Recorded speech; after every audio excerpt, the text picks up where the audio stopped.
অনেক দিন আগের কথা। এক জঙ্গলে টুনি তার দুই বাচ্চার সাথেই থাকত। টুনির পাশের গাছে তার বন্ধু কাক বাস করত। কাকটি ছিল অনেক ভালো। টুনির বিপদে আপদে সবসময় তাকে সাহায্য করত। টুনির এক বাচ্চার নাম ছিল টুনু। সে তার মায়ের কথা কখনোই শুনতো না। তার মা টুনুকে নিয়ে অনেক টেনশন করত। একদিন সকালে যখন তারা ঘুম থেকে উঠল, তারা দেখতে পেল আকাশে অনেক কালো মেঘ জমেছে। টুনু আকাশের মেঘ দেখে অনেক খুশি হয়। তখন টুনু বলল, আরে, আকাশে তো দেখছি অনেক মেঘ জমেছে। আমার খুবই ভালো লাগছে। কি মজা হবে, আজকে তো আমি মেঘে ভিজবই। ও বাবু আমার, তুমি একই বলতেছো? তোমাকে আগেও বলেছি, এখনো বলছি, বৃষ্টিতে ভিজলে তুমি অসুখে আক্রান্ত হবে। তাই কোনো সময় বৃষ্টিতে ভিজতে যেও না। আম্মু সত্যি কথাই বলতেছে, তুমি বৃষ্টিতে ভিজতে যেও না। তুমি জানো না, ওই দিন আমার শরীরে বৃষ্টির পানি পড়ার কারণে অনেক সর্দি লেগেছিল। আমরা বাচ্চা, বৃষ্টিতে ভিজলে আমাদের অনেক বড় রোগ হবে, তাতে জীবন পর্যন্ত চলে যেতে পারে। তেমন কি রোগ হতে পারে শুনি? শুধু শুধু সর্দিই তো লাগবে। আমি এত ভীতু নই, আমি কিন্তু বাহিরে যাব। কিছুক্ষণ পর বৃষ্টি শুরু হয়।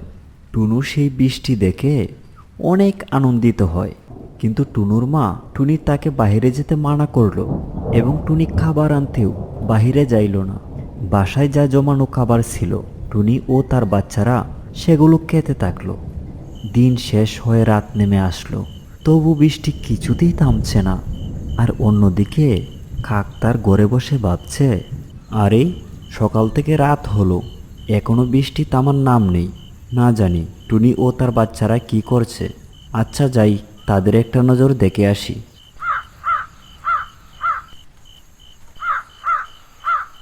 আরে কাক ভাইয়া, তুমি এখানে? তুমি খাবার খেয়েছো? হ্যাঁ বোন, আমি খেয়েছি। বাসায় তোমাদেরকে নিয়ে অনেক চিন্তা করতেছিলাম, তাই এখনই দেখতে আসলাম। এই বৃষ্টিতে মনে হয় তোমার খাবার ব্যবস্থা করাটাও অনেক কঠিন হয়েছে। কাক ভাইয়া, আমরা খাবার খেয়েছি এবং আমাদের বাসায় আরও জমানো খাবার আছে। তাহলে তো ভালোই। আচ্ছা টুনি বোন, তাহলে আমি এখন আসি। তুমি তোমার বাচ্চাদেরকে খেয়াল রেখো, ওদেরকে বাইরে যেতে দিও না। এই কথাগুলো বলে কাক সেখান থেকে চলে যায়। রাতে টুনি ও তার বাচ্চাদেরকে সাথে নিয়ে সে ঘুমিয়ে পড়ে। সকালে তাদের ঘুম ভাঙতেই তারা দেখল বাহিরের বৃষ্টি অনেকটাই কমে গেছে। বাহিরের বৃষ্টি অনেকটাই কমে গেছে। আমি তোমাদের জন্য কিছু খাবার নিয়ে আসি। সাবধান, তোমরা ঘর থেকে বাহির হবে না। খাবার নিয়ে আমি খুব তাড়াতাড়ি বাসায় ফিরব। বাচ্চাদের এই কথাগুলো বলে টুনি খাবারের খোঁজে বাসা থেকে বের হয়ে যায়। ঠিক টুনি যাবার পরপরেই টুনির বাচ্চা টুনু বাসা থেকে বের হয়। কিছুক্ষণ পর টুনি বাসায় ফেরার সাথে সাথে আকাশ আবার কালো মেঘে ডেকে যায় এবং হালকা বৃষ্টি পড়তে আরম্ভ করে। আরে, দুষ্টু টুনুটা আবার কোথায় চলে গেছে? মা মা, সে খেলার কথা বলে বাসা থেকে বের হয়ে গেছে। আমি তাকে বাইরে যাবার জন্য অনেক বারণ করেছিলাম, তারপরেও সে কেন বাইরে গেল? দিনের অবস্থাও বেশি ভালো নয়, না জানি বাচ্চাটা এখন কোথায় আছে। টুনি তখন কাকের বাসায় যায় এবং কাককে সব ঘটনা খুলে বলে।